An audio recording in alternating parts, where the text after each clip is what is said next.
السلام عليكم ورحمة الله وبركاته. اخواني واخواتي عاملين ايه؟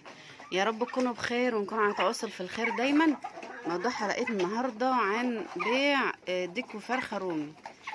بس قبل ما ندخل في التفاصيل وفي اسعار وفي اي حاجة يا جماعة، بالله عليكم حطوا اللايك عشان الفيديو يترفع على الصفحة الرئيسية، واللي ما اشتركش يشترك ونفعل زر الجرس للكل عشان يوصلكم كل جديد ان شاء الله. وفيه جروب اسمه عمالقة طيور الزينة، بيع وشراء واستبدال جميع انواع الطيور. حلو قوي قوي الجروب ده يا جماعه، هيعجبكم ان شاء الله. تمام. موضوع حلقتنا النهارده عن بيع الديك وفرخه. الفرخه ده اهي، الفرخه التايجر دي يا جماعه اللي بتاكل دي، والديك من الابيض. اي ديك، هما الاتنين قد بعض اهو. مش عارفه هو واضح معاكم ولا لا. طبعا بعلفهم الصبح. بصراحه يا جماعه، والله يا جماعه انا كنت سايباهم عشان الناس اللي بتسالني على روم واقول لها ما عنديش، ما تزعلش مني، ويا رب يكونوا سامعين الفيديو ده عشان لو محتاجين. تمام. انا كنت سايباهم لنفسي لان بصراحه اللون ده عجبني جدا جدا، يعني لون مميز كده، لون التايجر ده. تايجر يعني. هي وهي صغيره كانت ايه، كان لونها إيه، ابيض. مش عارفه لما كبرت قلبت كده ليه. وبمناسبه الرومي يا جماعه، اللي كان سائلني الرومي ده بكام ومش عارفه ايه، انا ما اعرفش هو بكام والله يعني، بس انا اعرف ان كان فيه نتايه معروضه على الجروب ب1000 جنيه. بس انا جايبه دول كتاكيت، كنت مبدلاهم بارانب. كان عندي ارانب، اديت له جوز ارانب اناتي وذكر، ومعتني دول وواحد كمان معاهم فمات، فقال لي كان جاي تعبان اصلا، فقال لي يا ام فارس ان شاء الله لما يجي عندي حاجه هجيبها لك. تمام.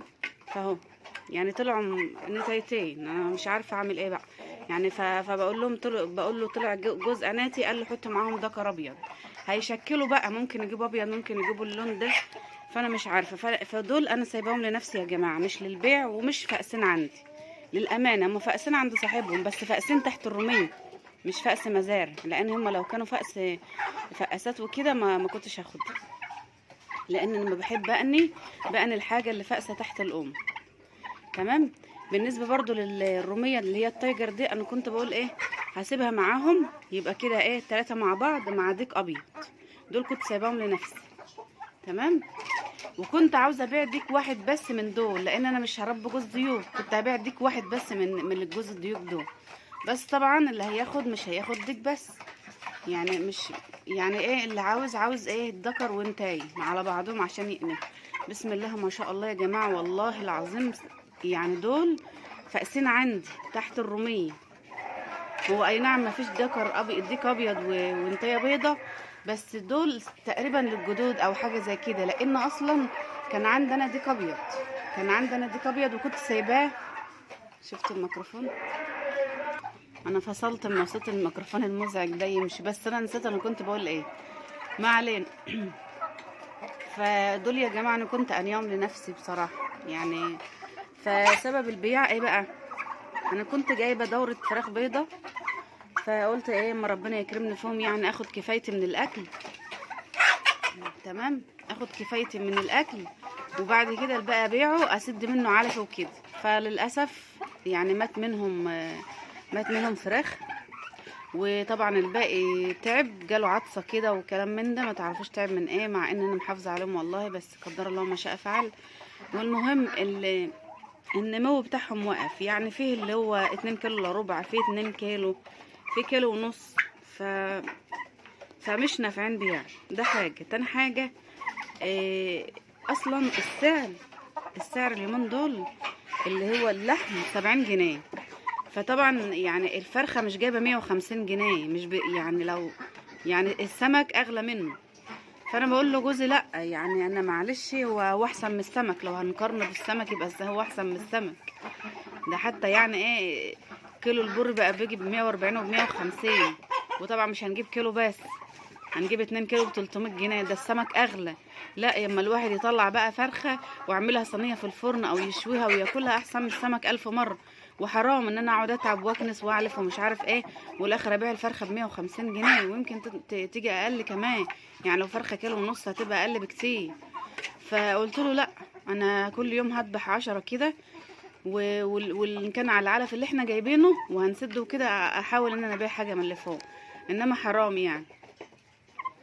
فالحمد لله على كل حال، وكل واحد بياخد نصيبه الحمد لله. انا كنت طبعا وعدتكم ان انا يعني هصور معاكم كده، بس مش عارفه كنت قايله لكم على القناه دي ولا التانية اللي هي تربيه طيور عشق. فقلت لكم بقى ايه، انا هاجي بقى في الاخر اصور لكم يا جماعه واقول لكم انا كسبت ايه وخسرت ايه وما اعرفش ايه، فمجاليش نفس بصراحه يعني. فالحمد لله انا بس بعرفكم سبب بيعهم ايه، يعني ما فيش فيهم لا عيب ولا اي حاجه، وسايبهم لنفسي. يعني عارفين يعني ايه ان انا سايبهم لنفسي؟ يعني اكيد مش هسيب لنفسي الا احلى حاجه بصراحه. تمام. وانا كده كده اصلا لا بسيب لنفسي ولا لغيري، انا بقوم مربيه لنفسي، والزياده ببيعها. والزياده بتبقى برضو حاجه كويسه وراقده عندي يعني. تمام. فاللي عاوزهم، انا مش عارفه انا قلت سعر ولا لا، ما قلت السعر. هم سعرهم الاتنين مع بعض يا جماعه، الدكر مع النتايه ب1000 جنيه. والله والله والله، وده يمين اتحاسب عليه. ان اسالهم الديك الابيض ده بكام لوحده؟ يعني الديك الابيض ده لوحده كده ب1000 جنيه. هو اصلا مش عارفه عارفين ظهره اهو. اهو يا جماعه تانية،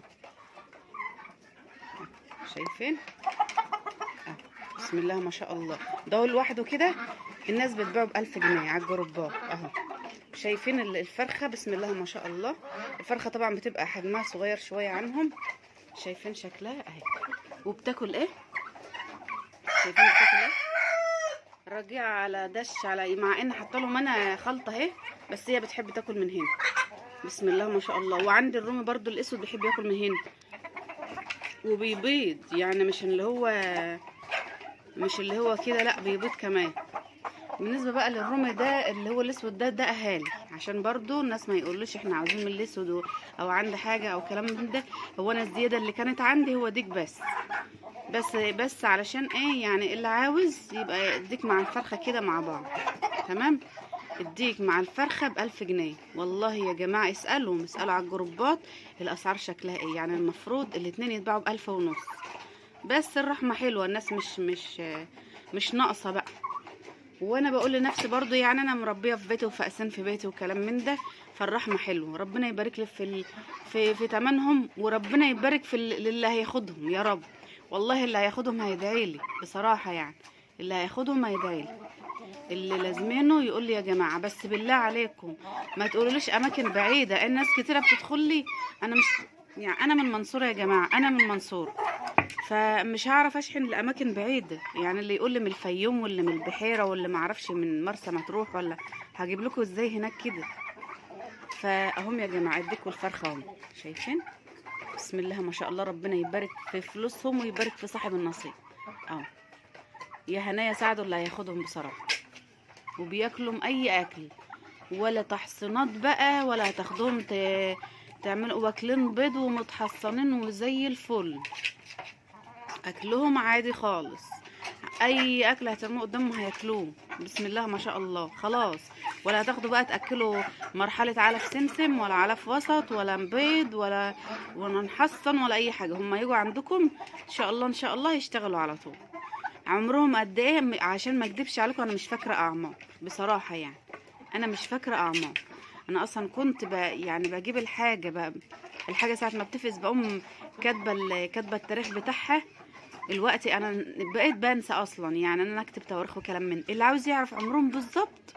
ممكن يجيبوا فأس بقى الفرخه بقى اللي هي امهم من امتى، ويشوفوا التاريخ والكلام ده كله. ف ومش عارفه انه فيديو كمان. فانا مش عارفه البتاع بتاعهم، التاريخ بتاعهم كده. فاللي لازم يا جماعه يعرفوا. وده كان موضوع حلقتنا النهارده، والسلام عليكم ورحمه الله وبركاته.